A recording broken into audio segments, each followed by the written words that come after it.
جو اڈیالہ جیل پہ رہے وہ ادھر ہی رہے گا، پریس کانفرنس کر دے تو وہ باہر نکل آتا ہے. یہ تاثر جتنا مضبوط ہو چکا ہے یہ کیسے حکومت ختم کرے گی؟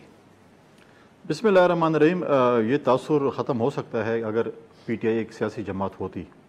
آپ صدر زرداری صاحب کے انٹرویوز اٹھائیں، پارلیمنٹ سے خطاب، چاہے وہ قومی اسمبلی یا مشترکہ اجلاس سے انہوں نے خطاب کیے، یا ان کے جو ہے وہ جو کچھ ٹی وی انٹرویوز ہیں جو اس پورے 4 سالہ دور میں انہوں نے دیے، ان کے آپ انٹرویوز اٹھا لیں. انہوں نے جو کہا تھا کہ فیوچر میں کیا ہونے جا رہا ہے پی ٹی آئی کے ساتھ یا کیا ہوگا، تو سامنے تو کون کہتا ہے؟ پھر برداشت کر دیکھیں. پاکستان پیپلز پارٹی کے لیڈروں نے، پاکستان پیپلز پارٹی کے ورکروں نے، خود آصف علی زرداری نے 4000 دن جیل میں گزارے. ٹھیک ہے، 167 دن فریال تالپور صاحب نے گزارے، 765 دن خورشید شاہ صاحب نے گزارے، 5 سال جو ہے اس کو اگر ملٹی پلائی کر دنوں میں اپنے گیلانی صاحب نے گزارے، شہجیب احمد صاحب نے کتنے گزارے. یہ صرف پیپلز پارٹی کے بتا رہا ہوں. تو انہوں نے تو کہیں نہیں کہا کہ ہم جاتے ہیں پریس کلب اور ہم جا کے پریس کانفرنس کرتے ہیں.